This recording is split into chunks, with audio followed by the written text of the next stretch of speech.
E aí galera, aqui é o Artion e sejam bem-vindos a mais um podcast. Então, o podcast de hoje é sobre a islamização da Europa, né?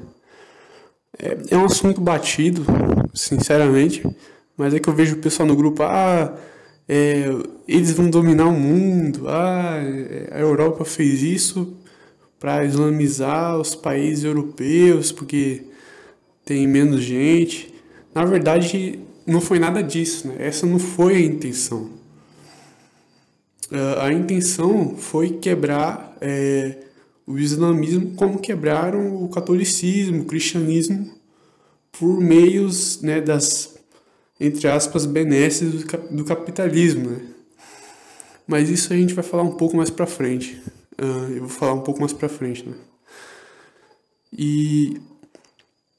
Só que a intenção, né, desses países europeus não foi essa, não foi de ajuda humanitária, não foi nada disso. Foi de fazer como fizeram o catolicismo, uma quebra da religião, né, por meio de influências ocidentais, né? E acabou que isso não deu certo. Eu vou explicar por que depois. Não deu certo e acabou se formando guetos, né? Guetos de muçulmanos. Eles acabaram formando uma própria, como é que eu posso dizer, um próprio território, né? Se chama no-go zones, que até a polícia não vai, né? Nessas no-go zones. Semelhante ao que é a Rocinha, né? Esses morros do Rio de Janeiro. Mas enfim, eles não conseguiram fazer essa coisa de quebra do islamismo, mas isso tem um motivo por trás, né?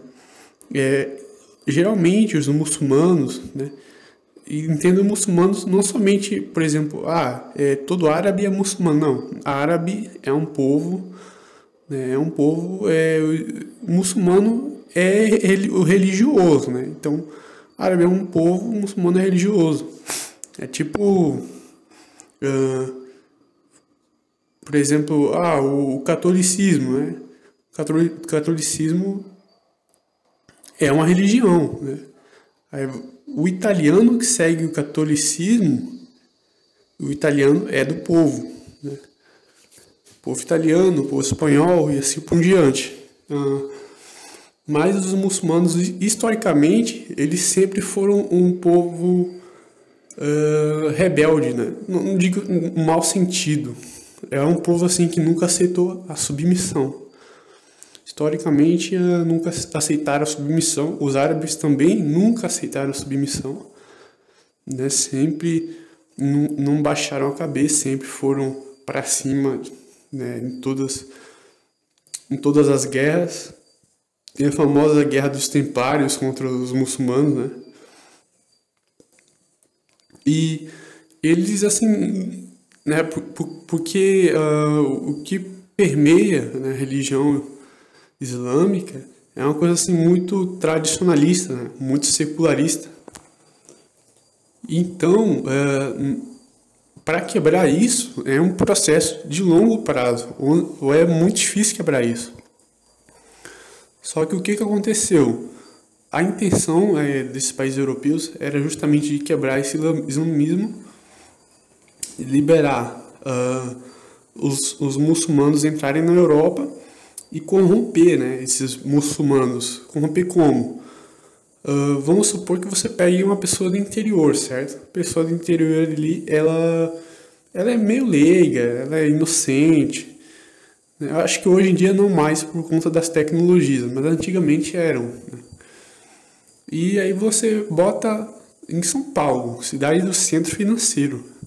Ela vai ficar meio que anestesiada, né? Por conta das múltiplas opções que a cidade de São Paulo proporciona, né?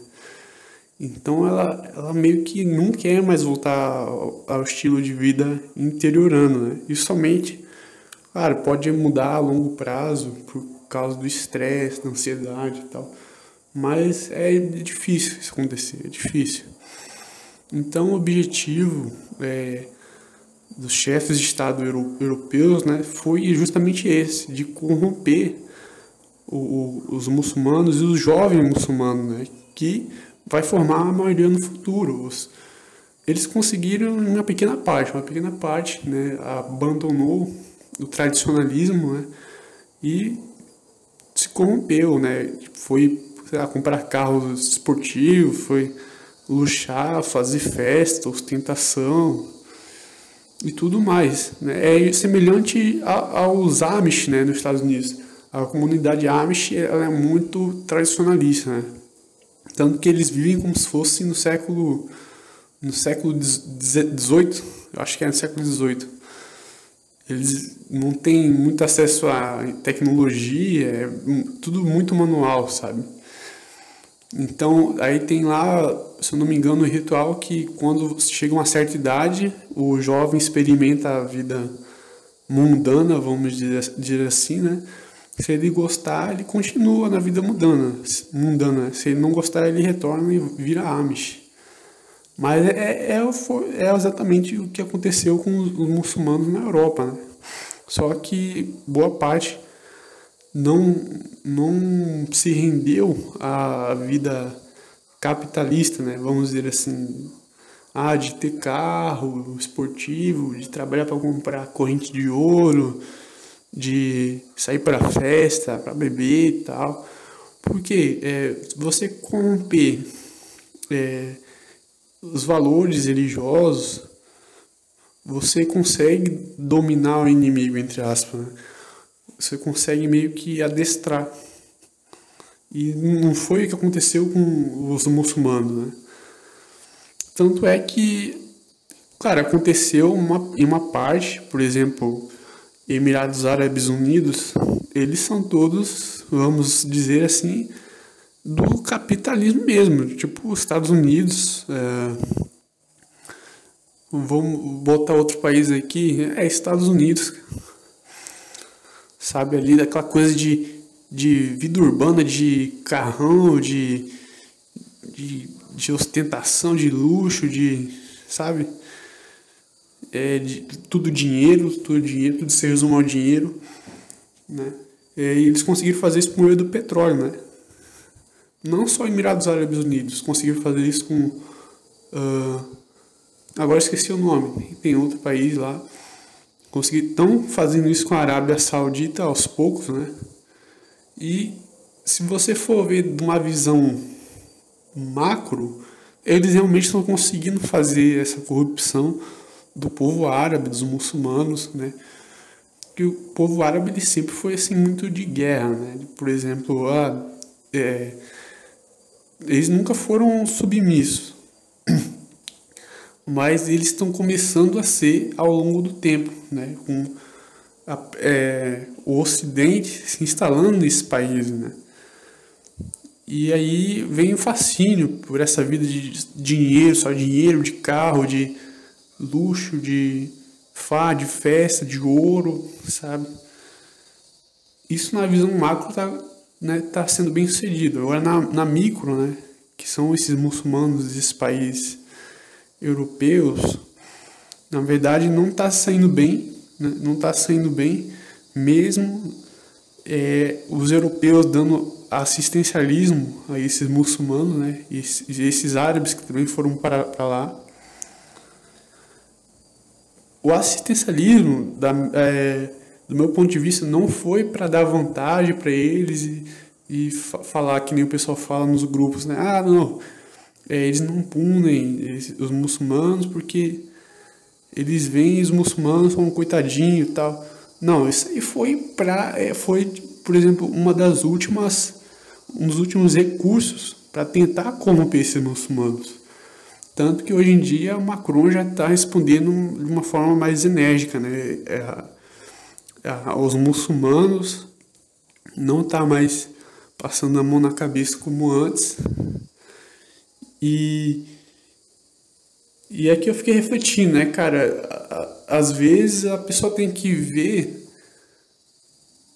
tem que pensar não no que seria mais lógico. E, lógico, para mim seria mais lógico pensar nisso, né? os chefes de Estado europeu abrir para os muçulmanos, eles viram dominar a Europa. Mas tem um negócio que chama lógica reversa, né? Que é uma teoria lógica, né? Que não é convencional, que foge totalmente dos padrões. E essa é a teoria que eu acredito, né? Não acredito que os europeus foram bonzinhos com o muçulmano e tal. Não, eles tentaram fazer uma corrupção, né, dos muçulmanos para que não houvesse mais resistência, resistência, cara, vamos falar a real. Porque essa resistência a gente conhece, né, mediaticamente desde o Iraque, né? Ah, não vamos se render e tal. E até hoje tem ali na Palestina, na região do Iêmen. Por isso sempre estão em constante guerra, né, no Oriente Médio. Porque eles estão resistindo como eu posso dizer, influência externa, né? Então, essa foi uma reflexão sobre o que está acontecendo com os muçulmanos. Não foi uma tentativa de ajuda humanitária para eles, na Suécia também não. Foi para apresentar um estilo de vida ocidental e fazer eles se renderem, se corrompendo, né? É isso. Por quê? Eu vou até trazer um exemplo histórico. O Japão. Quem estudou a história do Japão sabe que os japoneses eles nunca foram um povo de se render, sempre foram um povo de espírito guerreiro, né? Ou vence ou se mata, ou vence vamos colocar entre aspas aqui, né? Ou se aniquila, né? E eles sempre foram assim até a Segunda Guerra Mundial, né? Depois da Segunda Guerra Mundial eles foram domesticados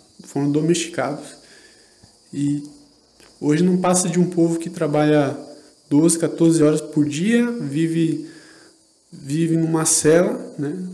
Um quartinho 3x4, não, um quartinho 4x8, se alimentam mal, tudo tem que pagar, e é isso, né? Porque muitos se matam, porque não aguentam essa vida, né? É uma vida realmente de escravo. Só que, claro, é um escravo ali com um pouquinho de mordomia. É só isso. Mas o objetivo foi alcançado. Justamente o que? Domesticar o povo para que não houvesse mais resistência, né? Mais revoltas, mais tentativa de, vamos dizer assim, virar o jogo. Então é o que está acontecendo com os muçulmanos, né? Então foi isso mesmo, assim, só para fazer uma reflexão mesmo. É que eu vejo muitos pessoal assim falando uma coisa que por trás não é verdade, se você for olhar numa visão mais precisa, né? Então é isso, pessoal. Esse foi o podcast de hoje, né? E até o próximo.